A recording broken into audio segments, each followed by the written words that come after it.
What's up, everyone? It's Jacob Katsunika here, back for a post-game edition of the Michigan State Spartans Insider Podcast. Final score from East Lansing here today is UCLA 38, Michigan State 13. And I mean, there's always so many words you can use to describe that type of game you're playing. I know UCLA beat Penn State last week. That's a great win, but there's really no excuses to be had when that team then comes into your own stadium. It's 9 a.m. on the Pacific Coast for the kickoff time, and they go beat you by 25. It was 38-7 during the fourth quarter. Milivojevic had a nice touchdown pass to Nick Marsh. Again, it was basically garbage time by the time we got past the third quarter here, and it's kind of stunning. It's stunning just in general. What's transpired here today? You saw some decent fight from Michigan State, and they lost the last two games, which is never great, but at least that you saw them be able to play through adversity a little bit in that loss against USC. They actually had that be a competitive game in the third quarter. It was a 7-point game at one point there. In Nebraska, they had the lead in the third quarter there. Today, it was just completely flat. And at homecoming, it's a home crowd. It was a pretty full stadium here. Once the late arriving crowd really arrived, it was about 95% full here today. I'd imagine the attendance is going to be about 70,000 or so, give or take. Just nothing but flatness ever since those opening drives. It started great. 3 and out forced by the Michigan State defense to start the game. A couple incompletions forced by the secondary. I think UCLA might have dropped one. And then the offense comes out and they just march right down the field. It was real easy. Touchdown 7-0. Fans are into it. You're thinking, okay, maybe UCLA's regressing to the mean a little bit. Real fast start. And then the rest of the game happens.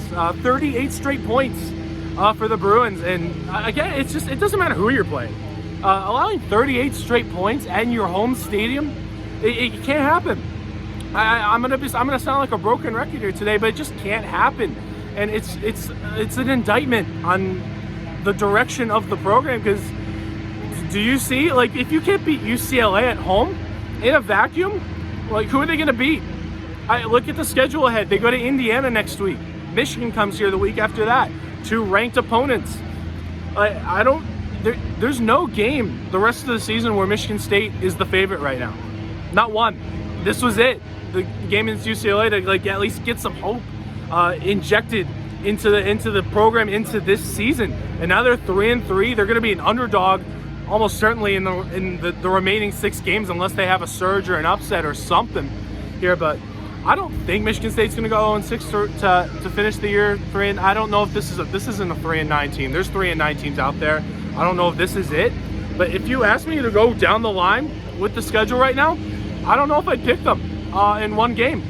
There's 2 games really where I think it's a lot of the games. I don't know how realistic it is. I'd say Indiana. That right now early prediction. That one might get real ugly.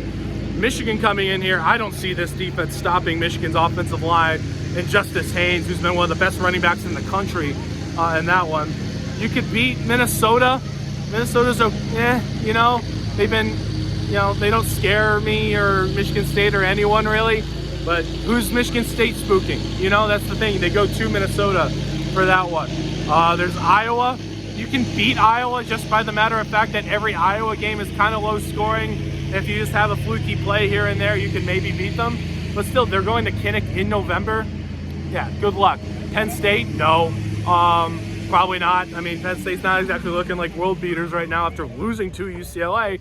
But at least that game was close. It's never, MSU just got destroyed. Penn State at least kind of came back and had the ball with a chance to tie the game late in that one. And they're going to come here. They're still one of the more talented teams in the country. Certainly a lot more than Michigan State at this very moment. And then they end the year at Maryland. Maryland's looked above what I think most people projected them to be in the preseason. Their quarterback, Malik Washington, true freshman, he's been great so far for them. So it's going to be a long rest of the year for these guys, because the defense was especially kind of brutal at times. They allowed 38 points, same amount as Nebraska, but just way worse. And because again, a lot of the stuff with Nebraska was just field position. The offense not really, well, the offense certainly didn't help them out today either. It might have been even worse than it was against Nebraska, really. But defense wasn't stopping anything today. There were open receivers. UCLA converted a 3rd and goal from the 12, which really can't happen. Just up and down, just so missed assignments. There was this, I think one of the first touchdowns, I can't remember which touchdown was for UCLA, but it was UCLA scored multiple touchdowns today using Wildcat in the year 2025. That's stuff that was, people had kind of figured out 10 years ago, how to stop it, because 90% of the time, when a running back gets the direct snap, they're just going to run it. And MSU couldn't stop it. It was just one play. It started with Nico Imaliaba starting in shotgun, but then he motions out, goes to Wildcat, and there just didn't seem to be much of an adjustment. And Imaliaba kind of ran a route into the corner of the end zone, and 2 guys followed him. And that opened up a clearing for Jalen Berger to score his first of 3 touchdowns today. Former Michigan State Spartan, Jalen Berger, just went crazy. Over 100 total yards between rushing and receiving on the game, just up and down. They couldn't stop him. He was Michigan State's leading rusher back in 2022, and now he's at UCLA, his 3rd Big Ten school of his career, and he treated it like a revenge game. It almost seemed like UCLA wanted to feed him the ball to try to one up his former team, and he did. You got a hat tip to UCLA. They had the better game plan today. They were more creative offensively. Their interim offensive coordinator, Jerry Neuheisel, he's got a bright future. You really couldn't tell what they were going to do at any given time.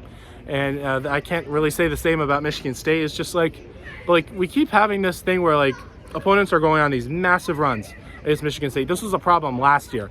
It was there was ones against Oregon, Ohio State where it was really long. I think Oregon started off 31-0, but that's Oregon. They won the Big Ten. Ohio State won the national title.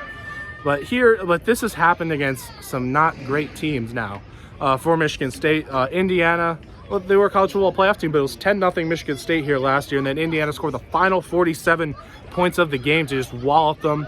Rutgers, it was this stadium again, bowl eligibility on the line, and Michigan State's flat in that one. I think it was 34 straight points. And then earlier this year, USC, they didn't have a super big one, but there were 3 different stretches of 14-0. Nebraska, they had the lead in the 3rd quarter once again, then 24 straight points for the Cornhuskers. And here today, 7-0 lead early on, feeling all right. After 1 possession, 38 straight points for UCLA. This is a problem. They're getting off to these quick starts. They get a lead, and then it almost seems like they're okay, we're feeling good, and they ease off the gas. When these things keep happening, it's an indictment of the coaching staff, because there's a problem here and it's not being addressed, and it keeps happening again and again and again. And it's this game, I felt like I've kind of watched this game happen and unfold in some shape or form many different times since Jonathan Smith joined Michigan State. There's going to be a lot of people unhappy with Jonathan Smith, and I don't blame you. There's certainly going to be some interesting discussions on that. I always think it's a little too early. The thing about Jonathan Smith is, if you let him go, who are you going to get? I know you think you're going to get a better coach always when you fire a coach, but what big name coach that's going to inject a lot of life into this program is going to want to come to a place that's calling for firings and all this stuff 18 games into a coach's tenure? I know it's the transfer portal. You shouldn't give coaches as much time to just build something up now as you should have had 10 years ago when you had to recruit through the high school and there wasn't kids leaving in and out every year. But still, what coach is going to want to come here when the predecessor was fired after 2 seasons? It's tough. It's a really tough spot to put MSU in. So I think MSU, at the very least, they have to carry them through 2026 because the buyout is massive right now. If they want to move on from Jonathan Smith, it's over $30 million, I think, for his contract alone. And then you can tack on certainly some more money when you talk about assistant coaches there. So it's a tough spot for the program. They're 3-3, 0-3 in Big Ten play. They're 3-9 against the Big Ten in the Jonathan Smith era. And it's tough to know where they're going to go from here, because I don't know if I see them winning either of the next 2 games.